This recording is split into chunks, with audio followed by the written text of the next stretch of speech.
tá bom. Então vamos orar, em nome de Jesus.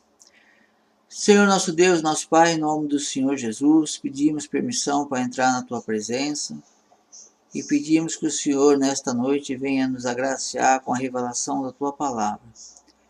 Peço que o Senhor venha nos agraciar com a revelação da Tua palavra, para que nós possamos entender qual é a verdadeira vontade do Senhor. Que o Senhor venha tirar os óculos que embaçam nossas vistas do mundo espiritual e venha nos dar uma forma de enxergarmos com clareza a Tua vontade, a Tua palavra, em nome de Yeshua HaMashiach.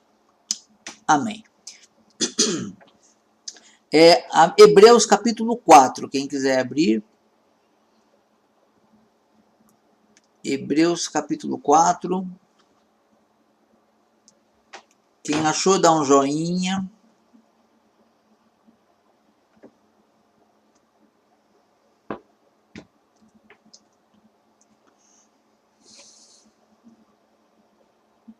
Aos Hebreus, Novo Testamento, para quem não está habituado, capítulo 4. Hebreus, capítulo 4.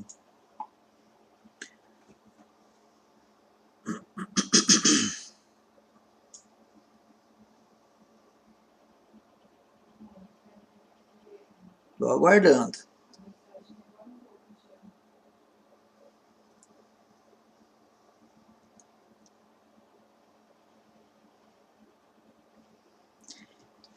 Hebreus, capítulo 4.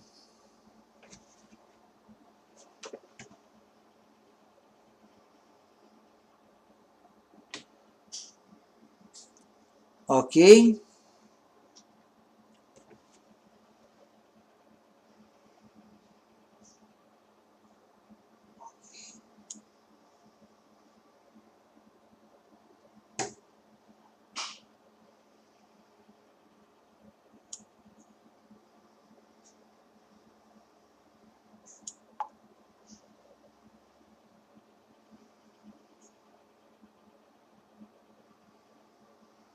Então vamos lá. Diz assim: temamos, portanto, que, sendo-nos deixada a promessa de entrar no descanso de Deus, suceda parecer que algum de vós tenha falhado. Porque também a nós foram anunciadas as boas novas, como se deu com eles. Mas a palavra que ouviram não lhes aproveitou, visto não ter sido acompanhado pela fé naqueles que a ouviram. Nós, porém, que cremos, entramos no descanso, conforme Deus tem dito. Assim, jurei na minha ira, não entrarão no meu descanso, embora, certamente, as obras estivessem concluídas desde a fundação do mundo. Porque, em certo lugar disse, no tocante ao sétimo dia, e descansou Deus no sétimo dia de todas as obras que fizera. E novamente, no mesmo lugar, não entrarão no meu descanso. Visto, portanto, que resta entrarem alguns nele e que, por causa da desobediência, não entraram aqueles aos quais anteriormente foram anunciadas boas novas. De novo determina, certo dia, hoje, falando por Davi, muito tempo depois, segundo antes fora declarado, hoje, se ouvirdes a sua voz, não endureçais o vosso coração. Ora, se Josué lhes houvesse dado descanso, não falaria posteriormente a respeito de outro dia. Portanto, resta um repouso para o povo de Deus, porque aquele que entrou no descanso de Deus, também ele mesmo descansou de suas obras, como Deus das suas. Esforcemo-nos, pois, por entrar naquele descanso, a fim de que ninguém caia segundo o mesmo exemplo de desobediência, porque a palavra de Deus é viva e eficaz e mais cortante do que qualquer espada de 2 gumes. Penetra até o ponto de dividir alma e espírito, juntas e medulas, e é apta para discernir os pensamentos e os propósitos do coração. E não há criatura que não seja manifesta na sua presença.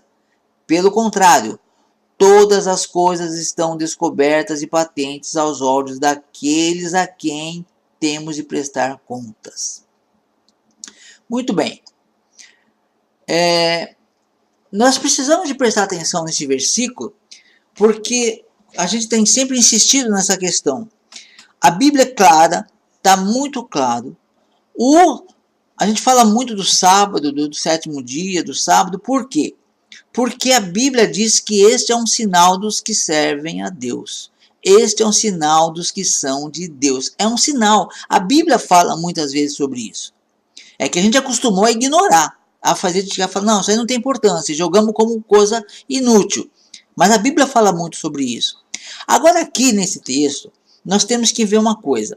Nós estamos falando do Novo Testamento. Sempre nós falamos que o Novo Testamento e o Antigo não são Antigo e Velho, é um livro só. São 2 alianças, mas toda ela faz Deus não escreveu nada para jogar fora. Deus não escreveu nada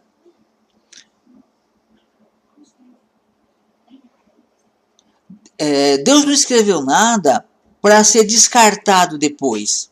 Tudo que Deus fez é perfeito. E aí, muitos dizem, não, mas é o Antigo Testamento, Aqui é Novo Testamento. Eu sempre tenho dito que o Antigo Testamento ele continua válido, e aqui nós estamos no Novo Testamento. Agora nós precisamos de prestar atenção, se nós lermos aqui, parece que fica uma coisa confusa. Paulo falava palavras difíceis, ele era uma pessoa muito eloquente, muito conhecedor das Escrituras, e as pessoas fazem uma lambança aqui, e lê sem entender, e vai para o capítulo seguinte.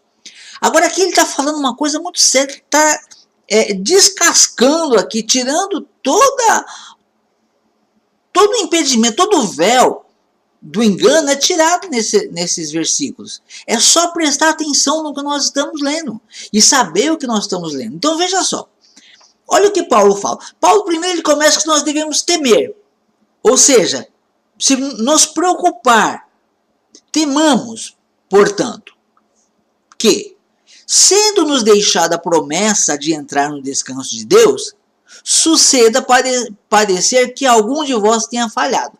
Vamos ver o que Paulo está falando aqui. Paulo está dizendo que nós devemos temer, porque há uma promessa de Deus para nós entrarmos.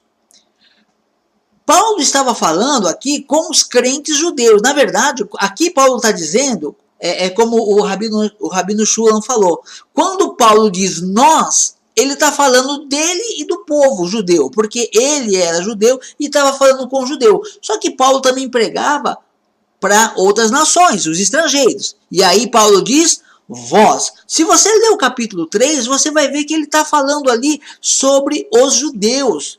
Aqui são judeus messiânicos, igual Paulo, e ele está falando ali entre eles. Olha, temamos, portanto, que sendo nos deixada a promessa de entrar no descanso, o que é o descanso? É a salvação. A salvação de Deus. No Egito, esse descanso era a conquista de Jericó, né? de Canaã. Era essa a conquista de Canaã. Lá seria o descanso deles. E a maioria não entrou. E aqui Paulo está dizendo, olha, agora o Messias veio, fez a obra, fez tudo, e nos deu a promessa de salvação, agora a chance de salvação, mas nós devemos temer. Temer por quê? Porque foi-nos deixada a promessa de entrar no descanso, porém pode acontecer que algum de vós tenha falhado. Pode ser que alguém falhou nessa promessa. Será que nós realmente estamos caminhando para entrar no reino de Deus? Ou será que algum de nós falhou? E aí ele continua. Porque a nós foram anunciar, olha só, a nós e a ele. Agora, veja só, ele estava falando no capítulo 3, falando sobre os judeus que morreram no deserto, tá? Agora, ele está falando agora, nós os que cremos em Cristo. Todos nós que cremos em Cristo, e eles, quando ele fala eles, é eles que pereceram no deserto. Ok? Então ele diz assim, ó, porque também a nós, ou nós que estamos vivos, nós que cremos em Yeshua, né? Ou em Jesus, se quiser chamar, mas não tem diferença. Então, porque nós que cremos em Yeshua, que cremos em Jesus, a nós também foram anunciadas boas novas. Como se deu com eles. Ou seja, os judeus tiveram a mensagem de salvação. E nós também. Mas a palavra que eles no passado, né? Eu estou acrescentando aqui para ficar claro. Mas a palavra que eles ouviram não lhes aproveitou. Ou seja, Deus abriu o mar vermelho. Eles viram o mar vermelho aberto. Passaram no meio do mar a pé seco. Eles viram a chuva de codornizes. Eles viram a rocha, da rocha brotar água. Tudo isso que Deus fez não foi aproveitoso para eles. Eles não aproveitaram. E aí continua. Visto não ter... Deixa eu ver. Ok. Porque também a nós foram anunciadas boas novas, como se deu com eles. Mas a palavra que ouviram não lhes aproveitou, visto não ter sido acompanhado de fé naqueles que a ouviram. Aí eu só quero relembrar, isso é muito importante. Essa palavra fé aqui, se você conseguir ver aí no computador, no celular, ela no grego é pistes. É aquela tradução pobre que fizeram da fé. O que é fé? É acreditar. Muitas pessoas têm fé sem conhecer Jesus. O macumbeiro tem fé, o espírita tem fé, o kardecista tem fé, o católico tem fé, o crente tem fé, o ateu tem fé, porque quando ele emprega o seu dinheiro num projeto para trabalhar, ele está tendo fé que ele vai conseguir aquilo. Esse tipo de fé não é essa fé. É obediência. Daqui a pouco, ainda bem que usam essa palavra, mas está falando que por que eles não entraram? Vocês acham que o povo do Egito não tinha fé? Depois de ver todas as maravilhas que Deus fez, depois deles verem as 10 pragas atingir os egípcios sem atingir eles, nós podemos dizer que aquele povo não tinha fé? É lógico que eles tinham fé. O que eles não tiveram foi emuná, que é a palavra original para fé na Bíblia, que é o quê? A fé de Abraão. Abraão tinha emuná, a fé de obediência, a fé de não retroceder, a fé de não trocar. Eu já falei isso e vou repetir. Se Abraão tivesse a nossa fé, quando Deus pediu o sacrifício do filho dele, ele teria levado já um cordeiro de reserva. Vou levar que eu tenho fé que Deus vai mudar o pedido. Não, ele levou o filho sem levar cordeiro. Deus proveu um cordeiro para ele. Ele foi até as últimas consequências, ele obedeceu. Essa é a diferença. Então, porque a nós, versículo 2, porque a nós foram anunciadas boas novas, como se deu com eles. Mas a palavra que eles ouviram, né, não lhes aproveitou, visto não ter sido acompanhado de obediência, de fé com obediência naqueles que ouviram. Nós, porém, versículo 3, nós, porém, que cremos. Olha só como que a teologia cristã, ela fez essa tradução. Olha, os hebreus do passado, os judeus não tiveram fé, e nós cremos.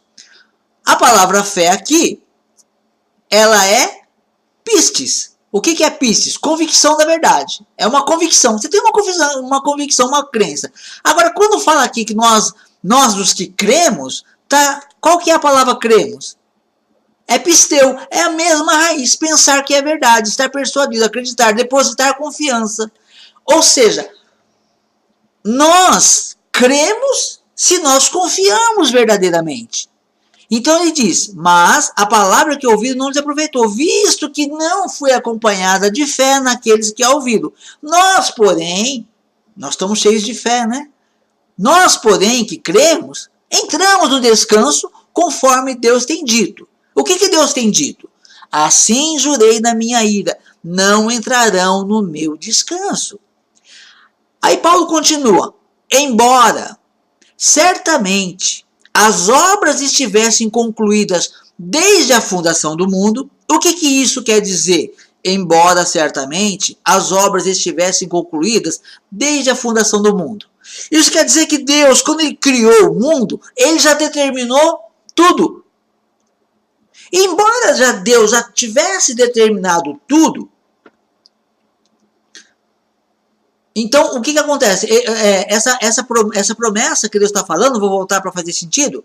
Nós, os que cremos, entramos no descanso conforme Deus tem dito. Assim jurei da minha ira, não entrarão no meu descanso, embora certamente as obras estivessem concluídas desde a fundação do mundo. Deus já fez uma obra, Deus já criou um espaço de salvação, Deus já criou um espaço para as pessoas viverem eternamente. Está tudo preparado.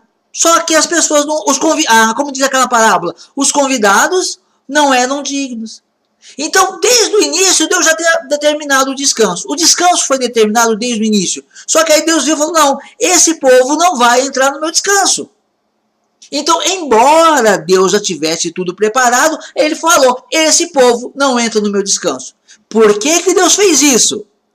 Porque o povo não obedecia, não confiava em Deus verdadeiramente. Eles participavam dos cultos, eles faziam as orações, eles tinham a lei de Deus escrita nas mãos, na cabeça, mas as suas atitudes não estavam de acordo com o reino de Deus. E aí diz mais. E novamente, no mesmo lugar, não entrarão no meu descanso. Visto, portanto, que resta entrar em alguns nele, e que, por causa da desobediência, não entraram aqueles aos quais anteriormente foram anunciadas as boas novas. Ou seja, Deus criou desde o princípio um sistema, ele determinou tudo e ele determinou vida farta e abundante e eterna para os seus filhos. Aí Deus vê os seus filhos fazendo tudo ao contrário do que ele manda. E aí Deus fala, não, apesar de estar tudo pronto, apesar das bodas estarem prontas, a festa estar pronta, esses convidados não são dignos, não vão entrar no meu descanso. E aí, olha o que Paulo diz. Ele diz no versículo 6, visto, portanto, que resta entrar em alguns. Por quê? Tem que entrar. Vai se completar. A festa não vai ser de casamento do Senhor Jesus, não vai ser vazia. Vai ter que completar aqueles lugares, mas não com aquelas pessoas. E aí ele diz assim, por quê? Por causa da desobediência.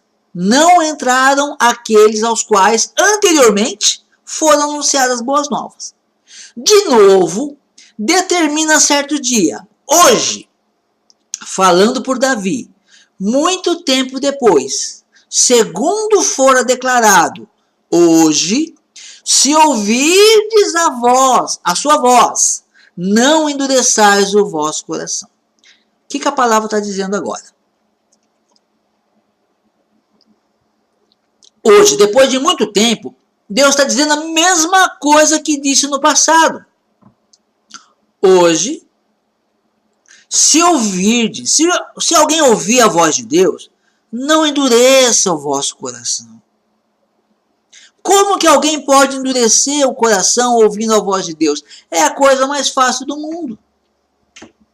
Você ouve a voz de Deus, você lê a Bíblia está dizendo algo, e você acha que Deus não está sendo suficiente para te explicar este algo.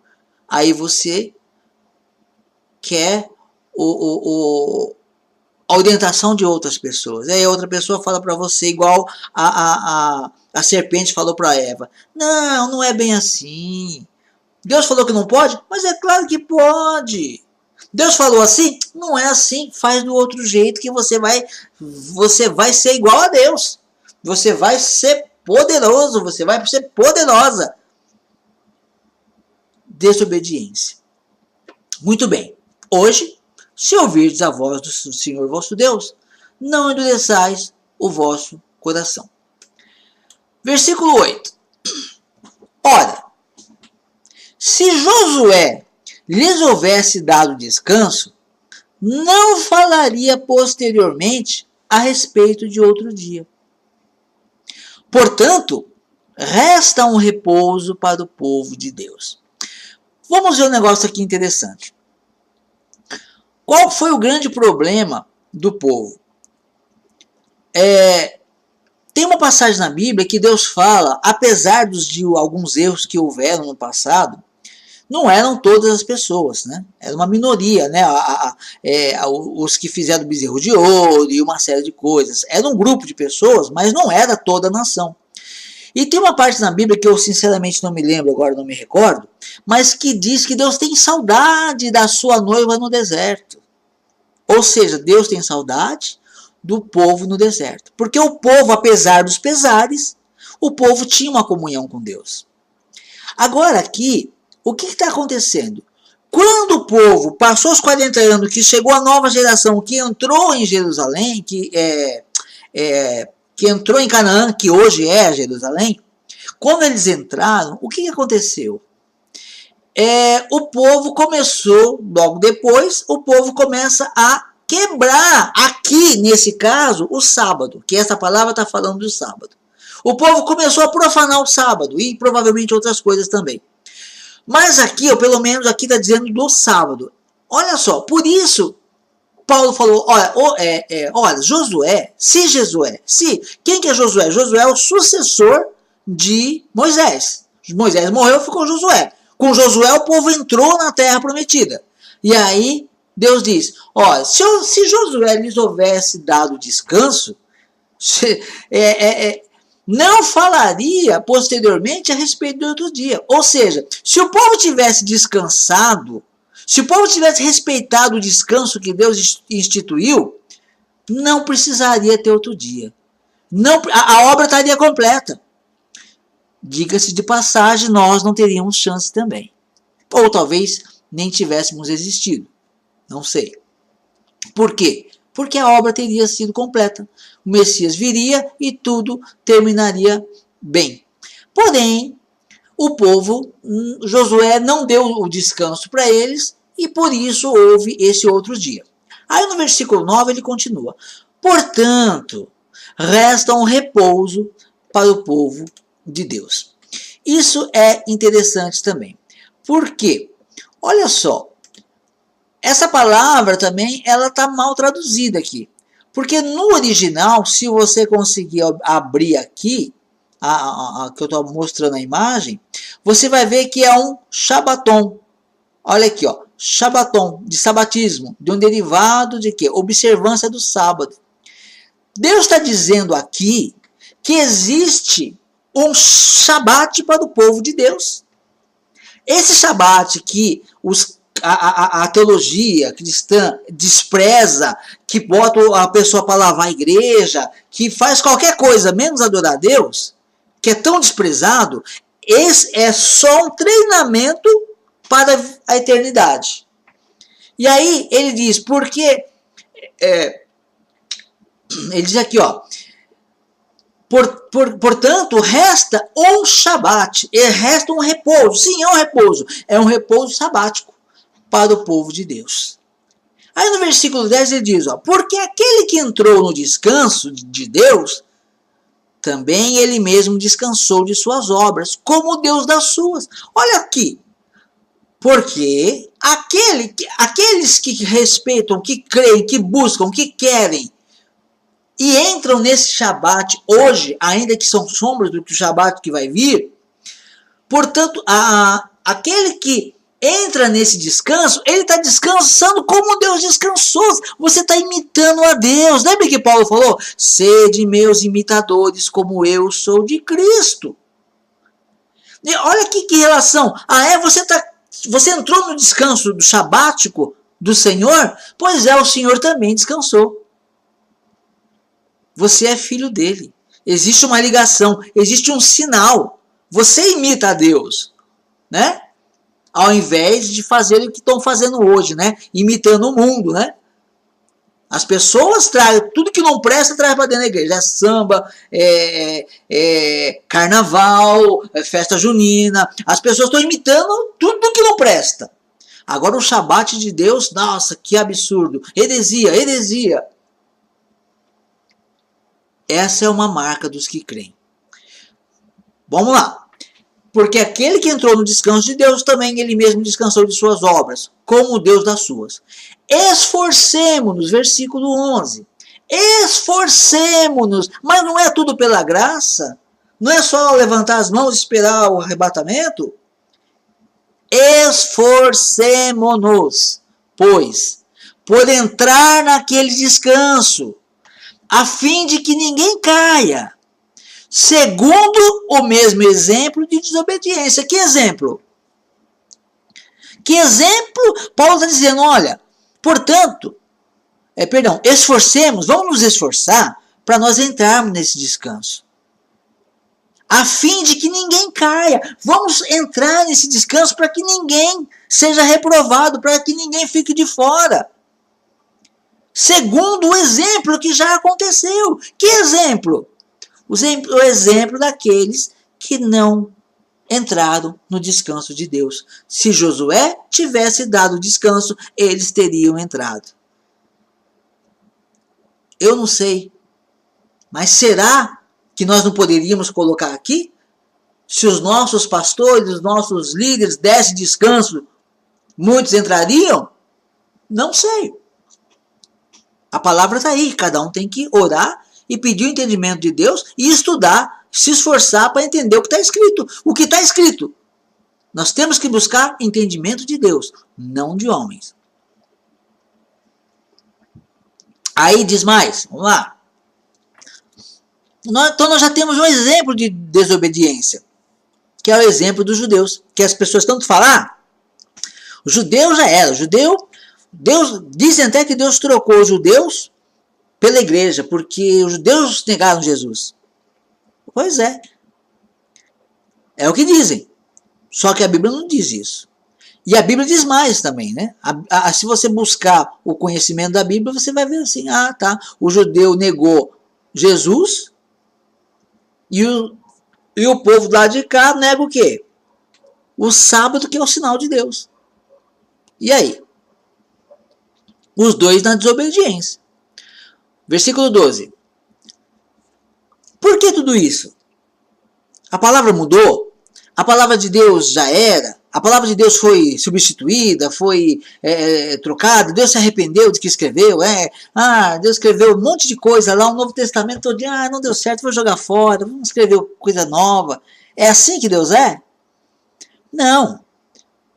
Olha como Paulo diz que Deus é. Ou pelo menos com a palavra dele é, né? Porque a palavra de Deus é viva e eficaz. Olha, se a palavra de Deus é viva, isso quer dizer que ela tem vida. E se ela é eficaz, é porque ela é aplicada e ela tem os seus efeitos. Ela não não é algo que, eu tenho uma geladeira, mas às vezes não funciona, nem sempre, ela não está gelando. Não é eficaz. Não, a palavra de Deus está funcionando sim, vai continuar funcionando eternamente. E além dela ser viva e eficaz, ela é mais cortante do que qualquer espada de 2 gumes e penetra até o ponto de dividir alma e espírito, juntas e medulas, e é apta para discernir os pensamentos e os propósitos do coração. Então, essa é a palavra de Deus. E eu vou ler de novo, porque a palavra de Deus é viva e eficaz e mais cortante do que qualquer espada de 2 gumes, e penetra até o ponto de dividir alma e espírito, juntas e medulas, e apta para discernir os pensamentos e os propósitos de Deus. Isso aqui é interessante também, Paulo tocar nesse assunto, bem neste assunto. Porque quando diz que é uma espada de dois gumes, é aquela espada que ela corta dos dois lados. E ela faz algo que ninguém consegue fazer. Ela é capaz de separar a alma do espírito. O espírito é o sopro de Deus. Todo mundo, quando nasce com esse espírito. E a alma são os nossos sentimentos. É a nossa alma que precisa de salvação. O espírito volta para Deus. É a nossa alma, a alma do fulano, a alma do ciclano. O fôlego de vida volta para Deus. O fôlego de vida não morre. Agora, a alma precisa de salvação. E a espada do Senhor, ela é capaz de separar. Pode ser que a pessoa viva, obedeça e vá alma e espírito para Deus, e pode ser que a espada separe. Opa, o espírito é de Deus, mas a alma não. Talvez por isso ele falou, temamos, pois, que algum de vós se perca. Em outras palavras. Muito bem, versículo 13. E não há criatura que não seja manifesta na sua presença. Pelo contrário, todas as coisas estão descobertas e patentes aos olhos daqueles a quem temos de prestar contas. Ou seja, não tem ninguém que se esconda. Não tem, eu não sabia, eu não queria, não é bem assim. Tudo está patente aos olhos de Deus. Tudo. Muitas coisas. A Bíblia fala muito do preguiçoso. Vai ter com a formiguinha o preguiçoso. A Bíblia fala também do preguiçoso que ensina errado. A Bíblia fala de vários tipos de preguiça. Tudo está patente. Por que pregou errado? Por que ensinou errado? Por que aprendi errado? Porque houve uma preguiça de se voltar. De fazer como os judeus chamam o techuvá, o retorno. Como os dois filhos, né? Os dois filhos, né? Que um foi embora, o filho mais novo foi embora e gastou tudo que tinha. Um dia ele fez essa techuvá. Um dia ele falou, não, eu preciso de voltar para o meu pai. É isso que todos nós precisamos. E aí vamos lá para o versículo 14 que diz, tendo, pois, a Jesus, o Filho de Deus, como o grande sumo sacerdote que nos penetrou os céus, conservemos firmes a nossa confissão. Porque não temos um sumo sacerdote. Porque não temos um sumo sacerdote que não possa compadecer-se de nossas fraquezas. Antes, foi ele tentado em todas as coisas, a nossa semelhança. E aí ele fala, nós temos a Jesus Cristo, que é o Filho de Deus, como o grande sumo sacerdote. Ele penetrou os céus. Conservemos a firmeza da nossa confissão. Nós temos que ter essa firmeza. Confessar essa firmeza. O que é confessar essa firmeza? É se firmar na palavra. É quando você lê que está dizendo que é azul, é azul. Como? Oi? Quando você fala que tem quando Deus fala que é direita, é direita. Quando Deus fala que é esquerda, é esquerda. Então, Jesus, ele passou todo o sofrimento na carne. Então ele sabe o que é a minha dor, ele sabe o que é a sua dor, ele sabe o que é a minha tentação, ele sabe o que é a sua tentação. Então tudo está muito claro. Ele é o nosso sumo sacerdote e ele se compadece das nossas fraquezas. E aí no versículo 14 diz, acheguemo-nos, portanto, confiadamente, junto ao trono da graça, a fim de recebermos misericórdia. O que isso significa na nossa vida? Ora, aqueles homens do passado não entraram no descanso de Deus, por quê? Porque prevaricaram.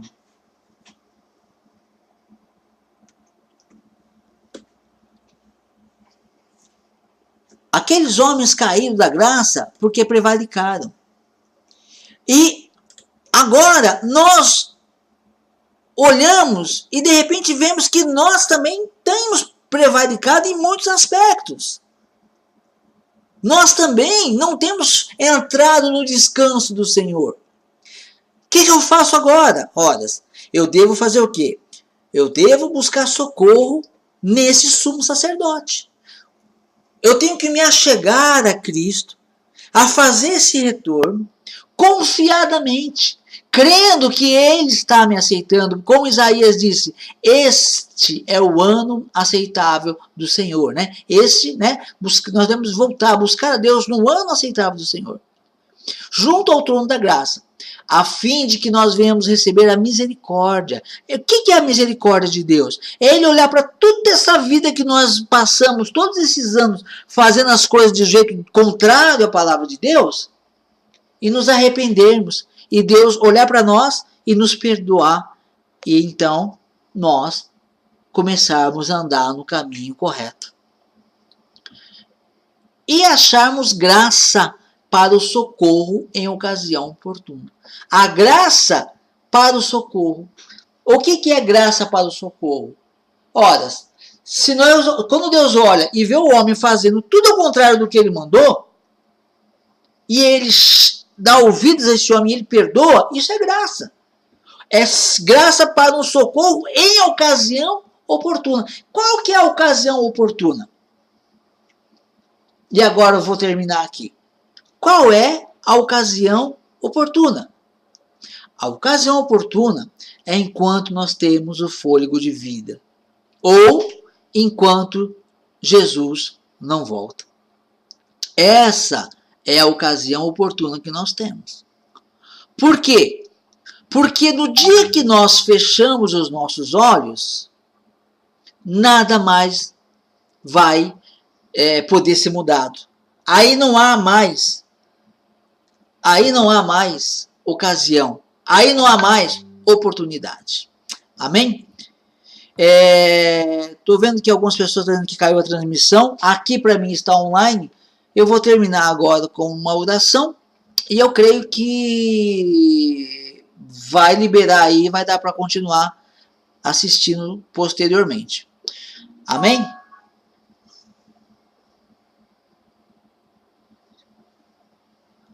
Ó Deus, em nome do Senhor Jesus, nós te agradecemos pela tua palavra e pedimos, Senhor, que o Senhor nos ajude dando sabedoria, porque está muito difícil de fazer isso aqui. Toda vez que vai fazer online é uma grande dificuldade.